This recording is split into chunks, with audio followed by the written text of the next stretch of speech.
언제나 위기의 시기는 부를 이루는 시기였어요.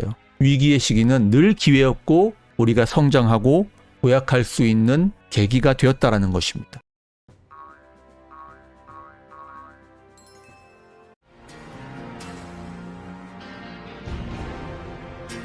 자, 어쨌든 대한제국이 침몰하면서 일제 병탄될 당시에 미국에서는 어떤 일이 있었을까요? 미국도요, 상당한 경제 혼란기에 빠져 있었어요. 1907년에 우리나라에서는 정미 7조약이 체결되면서 우리나라의 사법사무와 행정사무가 일본으로 넘어갔다 그랬죠. 미국에서는요, 10월에 경제 공황이 발생했습니다. 뉴욕 증시가 패닉에 빠지면서 주가지수가 반토막이 날 정도로 폭락 장세가 펼쳐졌어요. 사람들은 은행으로 몰려가서 돈을 찾으려는 뱅크런이 회도했습니다.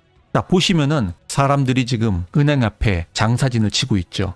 내 돈 내놓으라고 은행 앞에서 돈 돌려달라고 장사진을 치고 있는 뱅크런을 보여줍니다. 자, 그리고 지금 보시는 자료는요, 1904년에서 1909년까지 미국 다우존스 종합주가지수의 차트를 보여줍니다. 자, 1907년을 보시면요, 주가지수가 100에서 50까지 폭락을 하는 것을 볼 수 있을 거예요. 지수가 반토막이 났다는 거예요. 지수가 반토막이 났다는 거는 개별 종목으로 치면은 거의 마이너스 80%가량이 떨어졌다는 겁니다. 지금으로 치면은 2500의 주가지수가 1200이 된 거라고 생각하시면 될 겁니다. 당연히 사람들은 공포에 질려서 주식을 투매했죠. 주식은 1907년 1년 동안에 폭락의 폭락을 거듭했습니다. 자, 그런데 여러분이 여기서 주목할 것이 무엇이냐? 1907년은 미국에서는 경제공황이라고 부를 정도로 폭락세가 굉장히 가파르고 심했고 공포와 두려움이 극에 달했던 그런 시기로 보고 있습니다.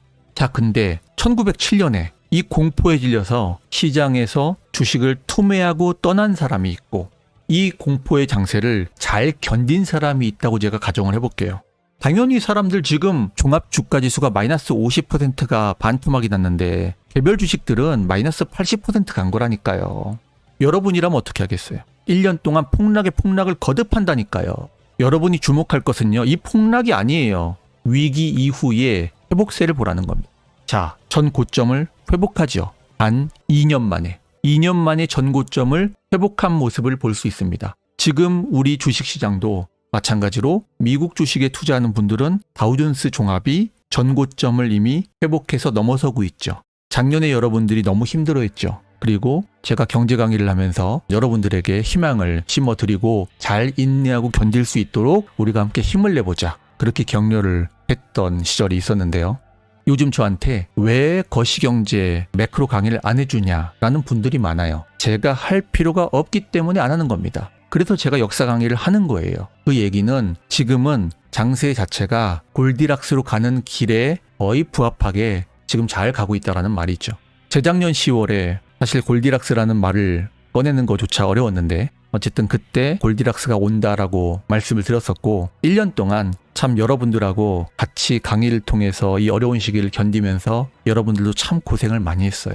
얼마나 여러분들 많이 힘들었습니까? 인내하느라고. 지금도 여러분들 많이 힘드신 분들이 있을 것으로 알고 있습니다. 하지만 여러분들 이 자료를 다시 한번 보면서 지금을 잘 인내해 나가시기를 바라겠습니다. 결국에 폭락할 당시에 공포와 두려움에 주식을 던진 사람들은 손실을 확정하면서 시장을 떠났죠. 빈털터리가 되었을 겁니다. 하지만 그 공포를 견디고 이겨낸 사람들은 다시 전고점을 탈환하면서 시장에서 일어설 수 있었다는 거예요. 한 걸음 더 나가서 그 공포에 매수 버튼을 누른 사람이 있었다면 그 사람은 부를 이루었을 것입니다. 제가 제일 처음에 라이브를 시작했던 게 보이스톡 강의라는 건데요. 그때 강의를 들어보면 제가 그런 말을 했어요. 부는 위기의 순간에 찾아온다.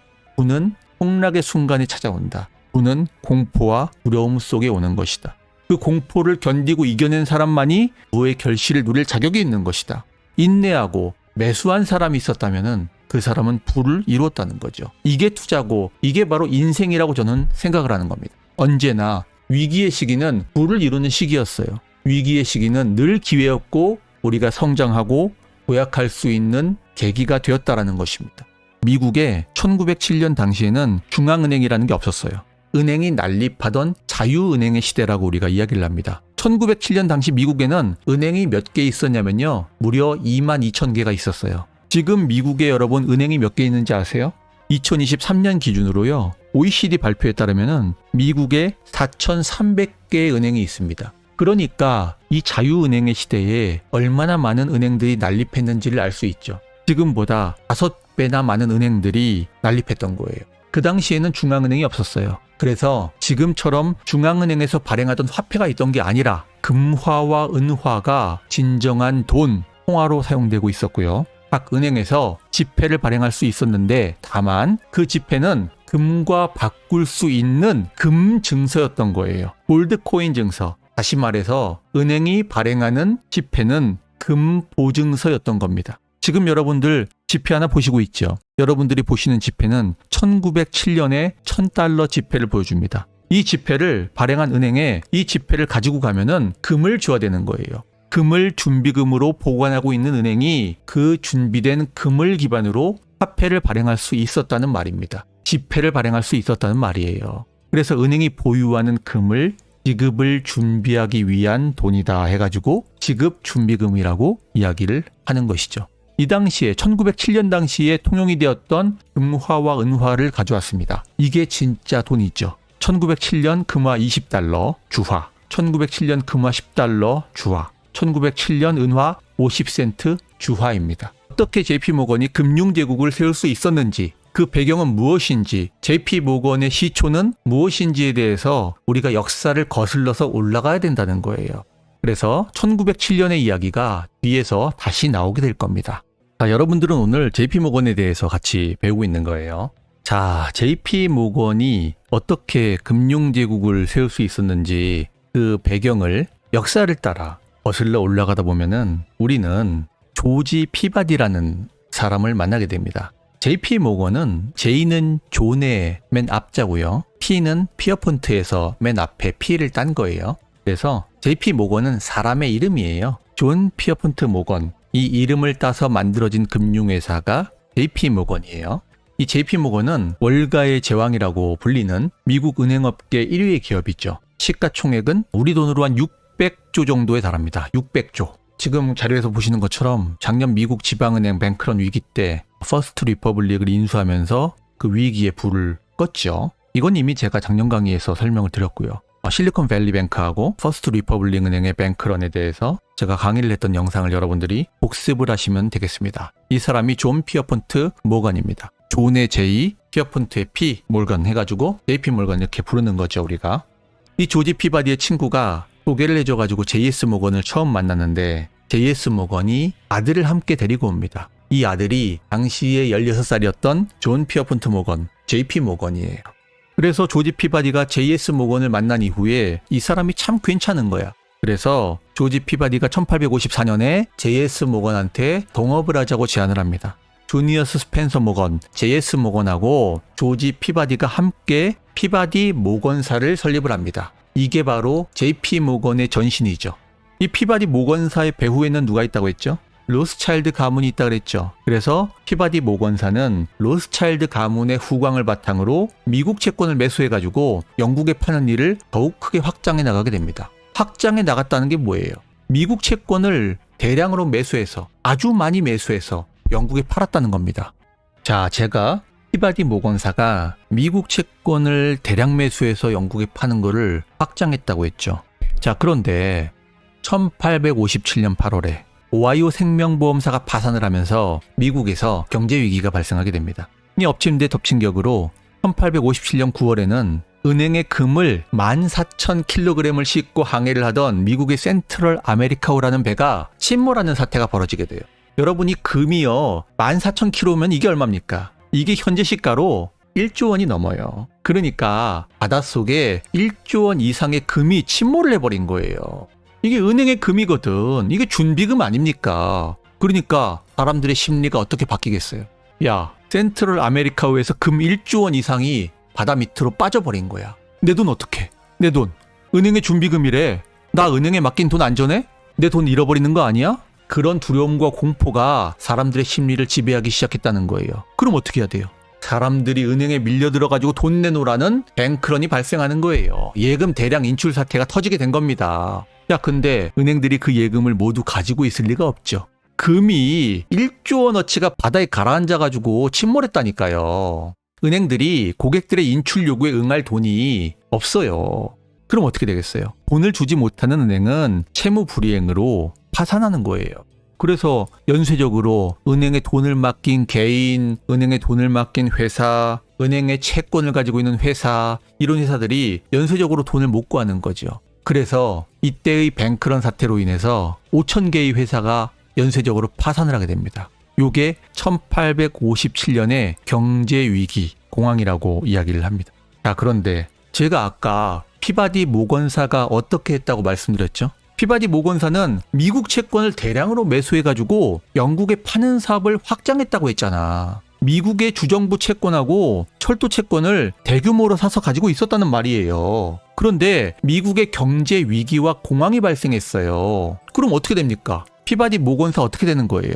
미국에서 공황이 발생하니까 미국 채권의 가격이 폭락을 한다는 거예요. 여러분, 영국 금융시장에서 미국 채권이 팔립니까? 미국 채권을 매수하기는커녕 오히려 미국 채권을 시장에 대거 내다 팔면서 투매를 하게 되겠죠. 채권의 가격은 더 폭락하는 거예요.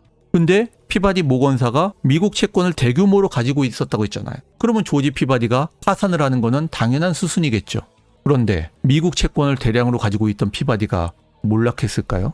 파산 직전에 잉글랜드 은행에서 자금을 수혈해 줍니다. 놀라운 일이 벌어진 거죠. 로스차일드 가문의 뒷배가 있었기 때문에 가능했던 일이라고 생각을 하는 건데요. 잉글랜드 은행이 피바디 모건사에 대출해준 금액이 당시에 80만 파운드라고 하는데요. 당시의 만 파운드가 지금 한 12억 정도 그렇게 한다고 하는데요. 지금 돈으로 치면은 환율에 따라서 좀 많으면은 1,000억 원 정도의 유동성을 공급해서 피바디 모건사에 대출을 해준 겁니다. 그리고 피바디는 이 대출금으로요, 헐값이 되어버린 미국의 국채들을 오히려 더 풀매수를 때려버립니다. 영국의 금융시장에서 미국에서 경제위기 공황이 나왔다고 하니까 미국 채권을 다 팔아버리고 투매가 나오는 거예요. 그러니까 미국 국채가 다 휴지 조각이 될 거 아니에요. 폭락을 거듭하니까 다 팔아버리려고 하니까. 거기에서 피바디 모건사가 미국의 국채를 헐값에 사들이는 승부수를 던진다는 거예요. 휴지 조각이 되어버릴 위기에 처해 있던 그 미국의 국채를 오히려 더 풀매수를 때려버렸다는 거예요.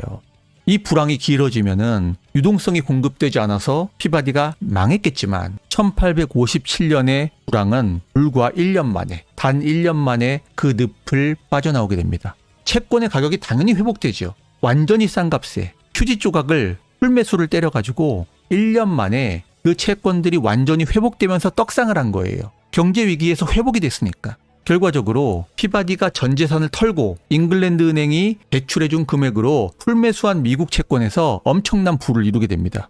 1년 만에 공황에서 벗어날 수 있다. 1년 동안 견디면은 회복한다.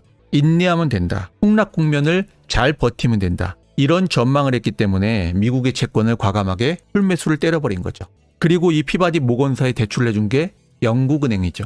이 영국은행의 유동성은 결국에는 로스차일드 가문에서 나온 것이다. 이렇게 시장에서는 보고 있는 것입니다.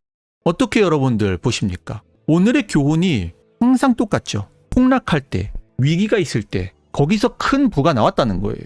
1907년 설명도 드렸고 지금도 1857년 경제공황을 설명드리고 있죠. 언제나 위기는 기회예요. 큰 부는 어디서 온다? 위기에서 온다는 교훈을 여러분들이 다시 한번 확인할 수 있다는 겁니다. 오늘 교훈은 분명합니다, 여러분. 오늘 교훈은 위기 속에 기회가 있고 위기 이후에 곧 부가 온다는 거 확실하다는 겁니다. 계속 그 얘기가 반복해서 나옵니다, 여러분.